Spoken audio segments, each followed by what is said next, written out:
Hello, Kate Walker here. Miss Walker, this is Professor Ponce. I'm about to start my lecture on the Yukos at any moment. Please make haste to come. Okay, I'll give it my best. Excellent. We'll be in the main lecture hall. See you soon.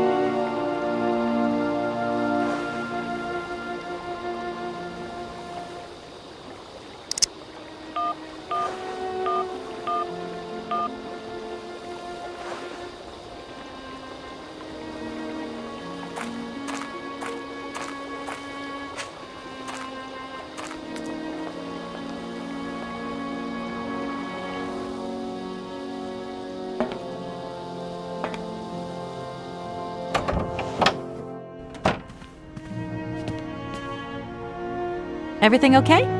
Yes, Kate Walker. I am waiting to continue our journey. Oscar, get ready. I'm going to start winding up the clockwork engine. Good, Kate Walker. Then we can carry on our journey. An engineer prides himself On punctuality. I know, Oscar, I know. I'm off, Oscar. See you later. Yes, Kate Walker.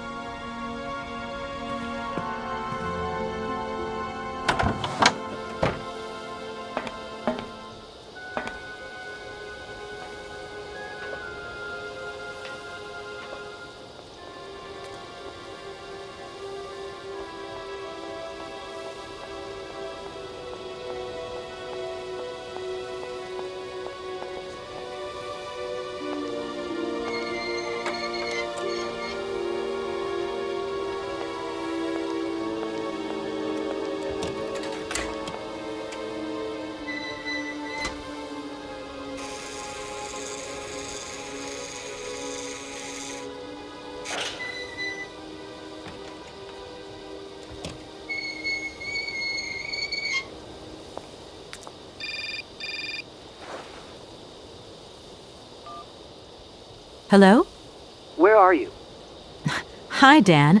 I'm in Barrigstadt. What? Is that a town? I hope the man you're looking for lives there. Are you coming home soon? From what I gather, it's one huge university with an extraordinary station aviary. If you could only see it, there are trees and birds everywhere. It's so weird here. Sounds like a great place for a bit of sightseeing. So, are you coming back soon? I don't think so. In fact, the train I'm traveling on has some kind of a mechanical problem. We've been forced to stop here.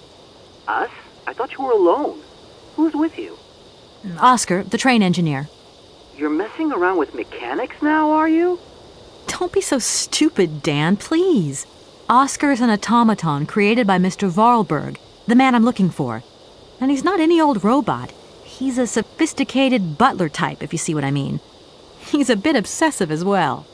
Kate, I don't know what they're feeding you in Europe, but don't you think it's time that you came home?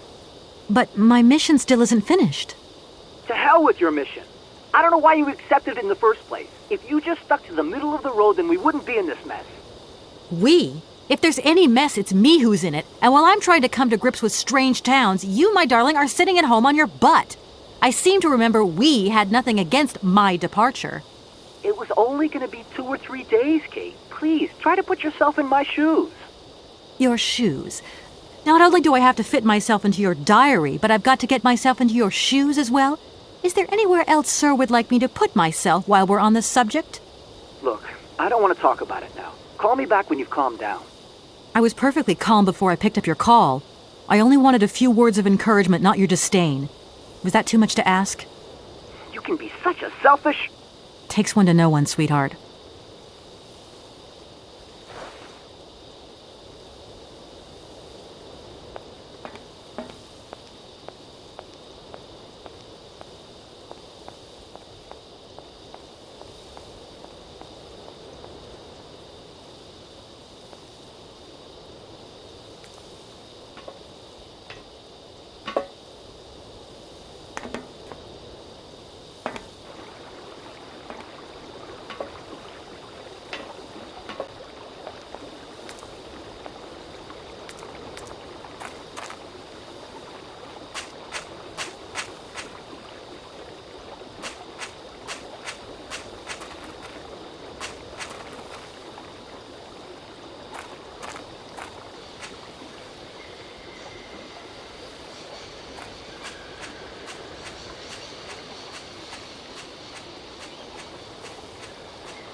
I don't need that for the time being.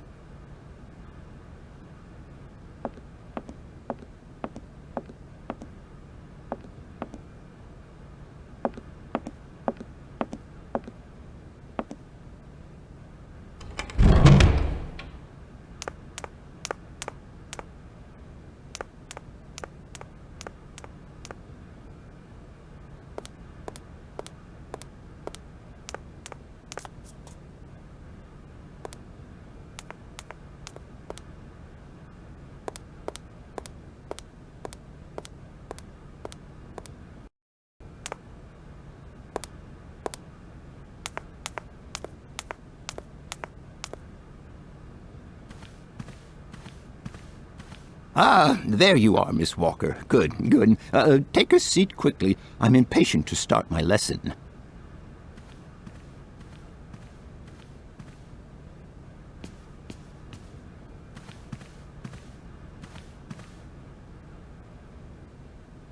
My young friends, a very exciting discovery, unimaginable up until only a few hours ago, has come into my hands and has finally allowed me to complete my study on the mysterious Yukol people.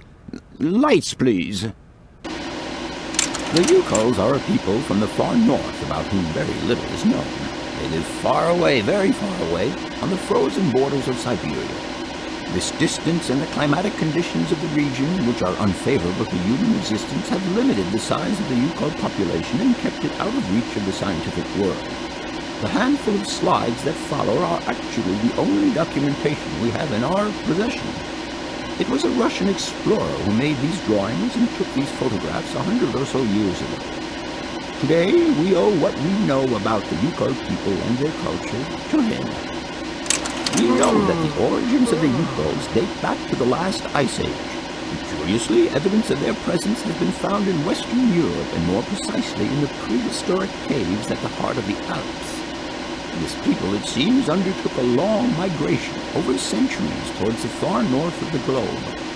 The reasons for this migration are due to the importance of the mammoth in their craft, trade, and culture. They used them for transportation and as beasts of burden. The mammoth brought them meat, skins, fat, and ivory. Man and animal lived in symbiosis. There's no doubt about it. Mammoths started to drift away from the region due to changing climatic conditions, and the Yukols followed them to the north, the edges of Syberia. Prehistoric cave drawings, identified as Yukol in origin, first led me to the extraordinary hypothesis that the Yukols had managed to domesticate the mammoth. They are, to the best of our knowledge, the only prehistoric people to represent a man riding a mammoth. Today, because of this genuine mammoth skin effigy, identified by myself as an authentic Neolithic object, I can confirm this hypothesis. Yukol forebears managed to tame mammoths. Prehistoric man uses little imagination. He draws what he sees and represents scenes from real life. This familiar day-to-day object is actually a children's toy. As we have seen, Yukol existence was inextricably linked to that of the mammoth. They used its skin for clothing and to make the roofs and walls of their houses. They used the tusks to build the frameworks of their homes, as well as weapons, tools, and jewelry. Curiously, the disappearance of the mammoth 12,000 years ago had no immediate effect on the Yukol's way of life. It seemed that for a long time after, the people maintained their strong bond with the mammoth through the centuries. As incredible as it may seem, the Yukol people have continued right up until the start of this century to feed themselves on mammoth meat and to use the skin for clothing and shelter. Their ivory craftwork industry is still flourishing.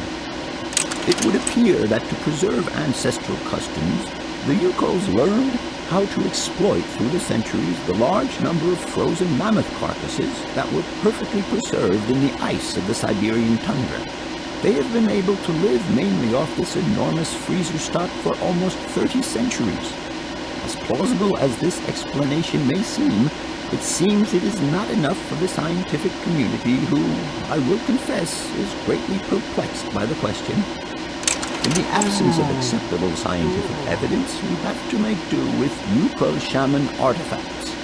The research department that I have the honor to represent today lends no credence to the myths and legends that these tribal charlatans peddle. We have to take their stories at face value, mere tales to while away the long Siberian winter.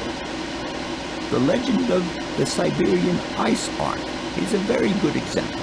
You are invited to find out for yourselves from the pamphlet that I had passed around to you. This legend would have us believe that today, somewhere on a lost island to the north of Syberia, there are living mammoths still in existence, a sort of hangover from the Ice Age. This small herd has been miraculously preserved for more than 120 centuries by the Yukol's tender care. And the island on which the pachyderms are said to live is called Syberia. My friends, I advise you to resist the temptation you may have to believe in this pish and tish. The island of Syberia is not charted on any map, and the idea that mammoths have survived to the 21st century is an idle scientist's pipe dream. The Yukols were sadly among the first victims of the colonization of continental Siberia led by the Russians in the 20th century. The Kolkhoz and Sovkhoz systems, as well as the exploitation, disdain, and humiliation people had to suffer, marked a definitive break in the Yukol's traditional lifestyle. Since the collapse of the communist regime, the Yuko population finds itself confronted with the same political and social upheavals that other Siberian communities are experiencing. There are two consequences to arise from this. Some Yukos have lost their tribal identity and have integrated into the Russian population. Others, however, have sought long and hard to re-establish links with their ancestral culture that was lost under the Soviet regime. Now, at the start of the 21st century, the last true surviving Yukos have gone to live on the vast territories of their ancestors. Nobody knows today where they live or how they survive. Their very existence would be a matter for speculation if they did not turn up periodically at the tundra's most isolated fur trading posts to exchange mammoth tusks for essential items. There ends my lecture for today. Thank you for being among us today, Miss Walker. Please make your way to the laboratory where you will find your mammoth doll. There are also photocopies of my lectures should you so require them.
Professor, it's me.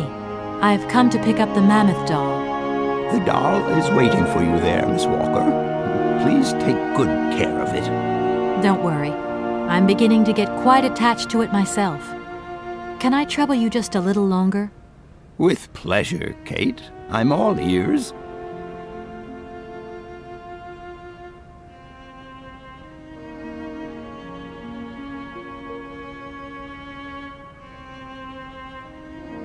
I'll leave you in peace. I hope I haven't disturbed you too much. Sorry? No, not at all, my dear child.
Everything okay? Yes, Kate Walker. I am waiting to continue our journey. Oscar, if you tell me one more time something's missing, I'll... Everything is ready. Take your seat, Kate Walker. We are leaving. Okay...